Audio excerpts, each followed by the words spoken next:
Alright guys, so let me ask you something. Have you noticed that groceries are still expensive, insurance keeps going up, gas prices are rising like crazy, and most people around you still feel financially stretched? And then you look at the stock market and it's been going up surprisingly well overall, and you think, wait, how does that make any sense? Because I know a lot of you are feeling that exact confusion right now, and honestly, I get it completely. The latest inflation report that just came out this past week showed that inflation rose to 3.8% in April alone, which is the highest reading since 2023, and yet the stock market has remained surprisingly resilient over this year. Now, before I dive into the details of this video, guys, in case you're new around here, my name's Nima and welcome to the channel. I'm a corporate executive with over 15 years of experience in both sales and finance. My videos break down complex financial concepts to help you on your financial journey, whether you're just starting out or if you're already a seasoned pro. So guys, let's jump into today's video topic, which is inflation is up, but why is the stock market doing well? So guys, let's begin. Now, I need you to stay with me all the way to the end of this video because at the end, I'm going to give you 3 very specific things that regular, everyday investors like us should be doing right now. And guys, if you leave before we get there, you're going to miss the most practical part of this whole conversation. So without further ado, let's dive into the video and break this all down. Okay, so let's start with the actual numbers from the April inflation report because there's a lot in there that the headlines didn't fully cover. Guys, the consumer price index, which is what most people refer to when they talk about inflation, rose 0.6% in just the month of April alone, pushing the annual inflation rate to 3.8%. That's the highest that we've seen it since May of 2023. The single biggest driver was energy. Energy costs surged 3.8% in April, with gasoline alone jumping 5.4% in 1 month. And that is directly connected to the Iran war and what's happening with oil prices and the Strait of Hormuz. But here's what I want you to pay attention to. It's not just energy. Shelter costs also rose 0.6% even after easing in prior months, which tells you that inflation is broader than just the oil shock. Even food prices are up 3.2% over the past year. Things like beef prices are specifically up nearly 15% over 1 year, and airline fares have surged over 20% annually. The core inflation, which strips out food and energy, still came in at 2.8% annually, well above the Fed's 2% target. And the day after the CPI report came out, the Producer Price Index, which is what measures businesses and what they are paying before it flows down to consumers, that jumped 1.4% in just 1 month and 6% year over year. Guys, that is the largest surge since December of 2022. And then, of course, there was a number that was buried in the report that really stood out to me personally, which is the real average hourly wages, meaning what your paycheck actually buys you after inflation. That fell 0.5% for the month and fell 0.3% annually. So what does that basically mean? That means that prices went up and real wages went down, both at the same time. And guys, unfortunately, that is the definition of falling behind. Okay, so now here's the thing that confuses most people. If everything costs more and real wages are falling, why isn't the stock market falling off of a cliff right now? And this is really the key concept that I want you to walk away from this video, because I want you to understand that if you get this wrong, it leads to really bad investing decisions. Guys, the stock market and the economy are not the same thing. They are related, but they don't always move in the same direction or even at the same speed. And once you understand why, a lot of the confusion clears up. So here's the most important thing to know about how the stock market actually works. It is not reacting today. It's constantly trying to predict 6 months, 12 months, or even 2 years from now. Investors and companies are always asking the same forward-looking questions. What will inflation look like by year end? Will interest rates eventually come down? Will consumers still be spending in a year? Will profits stay strong? They are not asking, how does the grocery store feel today? That's why you can have a situation where life feels financially stressful in the present moment and the stock market is simultaneously looking past that pain toward what it thinks is coming on the other side. And on top of all of that, this is really important. The stock market is mostly made up of large companies, and a lot of those large companies can still generate massive profits even when inflation is high. Things like technology companies, energy companies, defense companies, healthcare companies, businesses with strong pricing power, these are companies that can pass their rising costs directly on to consumers and actually grow their profit margins during inflation. And unfortunately, that's just business, and the stock market is pricing that reality in. Now guys, before I dive into more of inflation is up, but why is the stock market doing so well? If you're gaining any value from this video, I'd really appreciate it if you could smash that like button, leave a comment down below, and subscribe. Your support helps this channel grow, so please show some love by smashing that like button, commenting down below, and subscribing. Alright, now let's discuss the next segment. So let me quickly talk about something that doesn't get explained enough to regular investors, and that is bond yields. Because what's happening with yields right now is directly connected to everything else that we've been talking about. After the April inflation report dropped, the 10-year Treasury yield climbed to nearly 4.6%, and the 30-year Treasury yield rose above 5.1%. And I want to explain why this matters for you specifically. A bond is basically a loan. When you buy a government bond, you're lending money to the government and they promise to pay you back with interest. But when inflation fears rise, investors demand a higher interest rate on that loan to protect themselves from the value of their money being eroded by inflation. So, rising bond yields are essentially investors saying, we see more inflation risk coming and we need to be more compensated about the money that we're lending. And here's why that ripples out into everything else. Higher bond yields mean borrowing gets more expensive across the economy. Things like your mortgages, your car loans, business loans, credit cards, all of it. When it costs businesses more to borrow and grow, that puts pressure on future profits, which puts pressure on their stock prices. And here's the other effect. When a government bond is paying 4.6 or 5% with very low risk, some investors start asking themselves, well, why would I take the risk of the stock market for maybe 6 or 7%? And that's a real question. And it pulls money out of stocks and into bonds. That's part of why markets dipped after the inflation report this past week. And to make it worse, the Fed rate cut expectations, and that has now essentially evaporated. Futures markets are showing near zero probability of a rate cut at the next Fed meeting, meaning the Fed is going to stay on hold as inflation keeps running above their 2% target. Alright, now this is the part that I really want you to sit with, because this is where most regular investors quietly hurt themselves without even realizing it. Guys, when inflation is rising, when bond yields are climbing, when gas prices are up and the news feels scary, the emotional instinct is to do one of two things. Either pull your money out of the market to feel safe, or just freeze up and stop investing altogether while you wait for things to feel comfortable again. And guys, both of those moves historically cost people a significant amount of money over time. And so, here's the reality. By the time that the headlines feel comfortable enough for you to want to get back into the market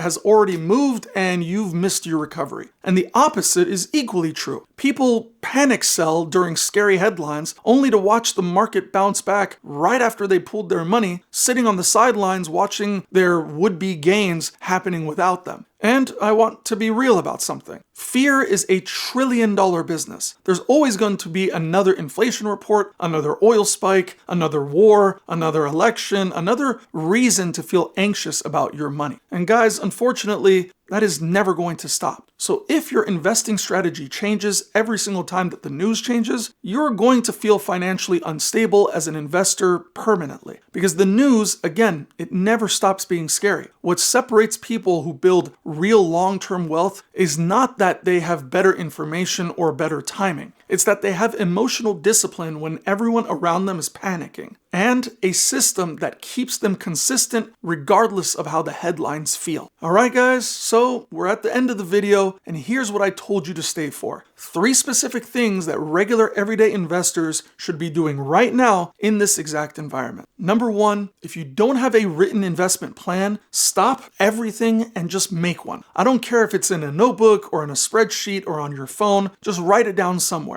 Your investing philosophy, your long-term goals, your rules for buying and selling, your risk tolerance, your diversification strategy. Write it all down. Because when inflation spikes, when yields rise, when the market dips and your emotions kick in, your written plan is the only thing standing between you and a bad decision made in a moment of panic. It's what protects you from yourself, ultimately. Number 2, stay consistent and keep dollar cost averaging. That means you keep investing a set amount on a regular schedule, regardless of what the market is doing, regardless of what CNN or CNBC or social media is saying that week. When the market goes down, your consistent investment buys more shares at a cheaper price. When the market goes up, everything you already own just grows in value. Consistency matters, guys, more than trying to be brilliant or lucky. Real wealth is built through patience and discipline over a long stretch of time, period. And lastly, number 3, don't invest in anything that you don't understand. Right now, with inflation elevated, bond yields rising, and the Iran war creating real economic uncertainty, this is not the time to be chasing hype or jumping into things because someone on social media said it was a can't miss opportunity. Guys, if you can't clearly explain how a business makes money, what its competitive advantage is, and what the real risks are, you have no business owning it. Slow, informed, disciplined investing is not boring. It's exactly how long-term wealth actually gets built.